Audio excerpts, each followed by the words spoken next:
রাসূলুল্লাহ সাল্লাল্লাহু আলাইহি ওয়াসাল্লাম সহবাস করে উযু করলেন, উযু করার পরে ঘুমাইতেন। এটা জানা আমাদের জন্য জরুরি যে সহবাসের পরে যদি মনে করেন যে এখন তো রাত 10টা বাজলো, ফজরে আমার গোসল করলেই চলে, এই মাসলা জানতে হবে না?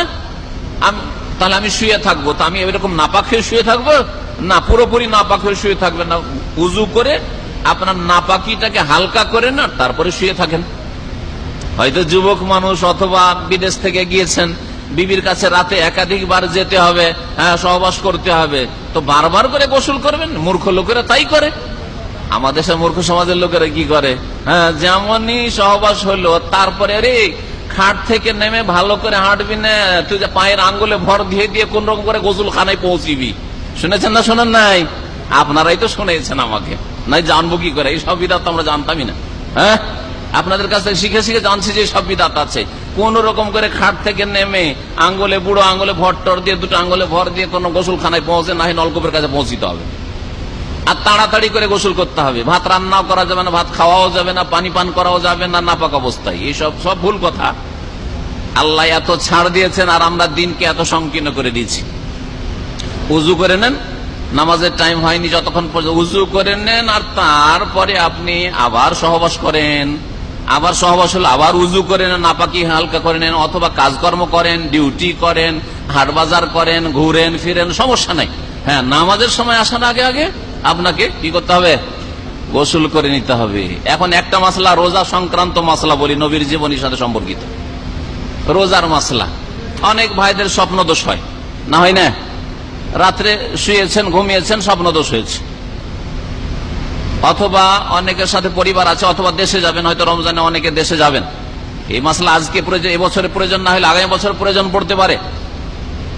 আপনার যখন জাগছেন আপনি সাহরি খাওয়ার জন্য, সেই সময় যদি গোসল করতে যান, ফরজ গোসল হয়ে আছে, নাপাক হয়ে আছেন, ফরজ গোসল মাথার উপরে আছে, ওই সময় সাহরি খেতে উঠেছেন, এখন যদি সাহরি খান তাহলে গোসল করা হচ্ছে না, আর গোসল করতে গেলে সাহরি খাওয়া হচ্ছে না, কি করবেন এখন? কে উত্তর দেবে? যে উত্তর দেবে তাকে একটা প্রাইজ দেওয়া যাবে। দেখি প্রাইজ একটা উঠান। এখন কি করবেন? দলিল সহ বলতে হবে, শুধু ফতোয়া দিলে হবে না, কারণ বিনা দলিলে ফতোয়া দেওয়া হারাম। ইমাম আবু হানিফা রাহমাতুল্লাহ আলাইহি বলছেন বিনা দলিলে ফতোয়া দেওয়া হারাম। সাহরি খাওয়ার সময় হতে যাচ্ছে, শেষ হতে যাচ্ছে একবারে, ওই সময় জাগলেন আর স্বপ্ন দোষ হয়ে আছে, গোসল করতে দৌড় দেবেন না সাহরি খাবেন? যে দলিল সহ উত্তর দেবেন হাত উঠান। এর দলিল কি? কেন করবেন আপনি? কোরআনের একটি আয়াত, না রাসূলের একটা হাদিস, না নবীর আমল, কমপক্ষে আমল নবী এরকম করেছেন বলতে হবে। নবী করিম সাল্লাল্লাহু আলাইহি ওয়াসাল্লাম কানা রাসূলুল্লাহ সাল্লাল্লাহু আলাইহি ওয়াসাল্লাম ইউসবিহু জুনুবান ওয়া হুয়া সাইম। রাসূলুল্লাহ সাল্লাল্লাহু আলাইহি ওয়াসাল্লামের সকাল হয়ে যেত নাপাক অবস্থায়, মানে ফজর আজান হয়ে যেত, আর রোজা রাখতেন। তার মানে রোজা রাখার জন্য, নিয়ত করার জন্য পবিত্রতা শর্ত নাই। আপনি নাপাক অবস্থায় রোজার নিয়ত করে নেন, বোঝা গেছে? সাহরি খাওয়া সুন্নত, নিয়ত করলেই রোজা, ঠিক না? অন্তরের নিয়ত, নিয়ত পড়বেন না। আবার কে কে নিয়ত পড়েন? নাওয়াইতু আন আসুমা গাদান, কে পড়েন? যে পড়েন হাত তোলেন। হ্যাঁ, যদি কেউ পড়েন হাত তোলেন, আরবিতে যে পড়েন হাত তোলেন, প্রাইজ দিয়ে দেবো, অসুবিধা নেই, দেবো প্রাইজ। যেই ব্যক্তি এখানে এই ভাইদের মধ্যে নাওয়াইতু আন আসুমা গাদান পড়ে রোজা রাখেন, একটু হাত তোলেন। কেউ প্রাইজ নেবে না, এদিকে কেউ তো নিবেই না। নাওয়াইতু আন আসুমা গাদান বলে কে রোজা রাখেন, যদি হাত ওঠান তাহলে প্রাইজ পাবেন। হ্যাঁ, কেউ নেই, তার মানে প্রাইজ পেলেন না। নিয়ত কেমন করে করেন তাহলে? নিয়ত কেমন করে করেন? নিয়ত কেমন করে করেন? অন্তর থেকে। কেমন করে বলে যে আমি নিয়ত করছি, আমি নিয়ত করছি রোজা রাখবো, আস্তে আস্তে জবানে বলেন নাকি? অন্তরে। যেমন নিয়ত করে এখানে এসছেন ওই রকমই, ঠিক না? যেমন নিয়ত করে এখানে যে দিনের কথা শোনার জন্য একটু আগে ভাগে যায়, ঠিক না? ঠিক এইটাও নিয়ত। নিয়ত মানে অন্তরের ইচ্ছা, অন্তরের সংকল্প। তো কি বলছিলাম, রাসূলুল্লাহ সাল্লাল্লাহু আলাইহি ওয়াসাল্লামের সকাল হয়ে যেত জুনবি অবস্থায়, নাপাক অবস্থায়।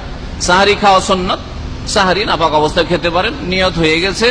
তারপরে ফজরের নামাজের আগে আগে আপনার গোসল করেন, তাড়াতাড়ি গোসল করেন, ফজরের জামাতে হাজির হন পুরুষ মানুষ। জি, এটা করতে হবে। তাহলে নামাজের জন্য গোসল করতে হবে, সাহরি খাওয়ার জন্য, রোজা ধরার জন্য, নিয়ত করার জন্য গোসল করা জরুরি নয়। এতটুকু যদি ইসলামের ছাড় থাকে, তাহলে চিন্তা করুন কাজকর্ম করা যাবে না, প্রয়োজনে সংসারের অথবা রান্না করা যাবে না। আমাদের দেশের মহিলারা যদি বৌমা সম্পর্কে, আগের মহিলারা বিশেষ করে বৌমাকে জানতে পারে যে নাপাক আছে আর রান্নাঘরে ঢুকেছে, ধাক্কা দিয়ে বের করে দিত। ধাক্কা দিয়ে বের করে তো ও বউকে রান্নাই করতে দিবে না, গোসল করে আয়, না হলে কিচেনে ঢুকবি না, সব বাড়ির বরকত সব শেষ করে দিবি তুই। হ্যাঁ, এগুলো যে হালত অজ্ঞতা। যাই হোক, আমরা আমাদের বাইরে চলে যাচ্ছি। কথা বলছিলাম যে কিতাব মানে হচ্ছে কোরআনে কারীম, ওয়ায়ুআল্লিমুল কিতাব ওয়াল হিকমা, আর হিকমত মানে হচ্ছে রাসূলুল্লাহ সাল্লাল্লাহু আলাইহি ওয়াসাল্লামের হাদিস। জি।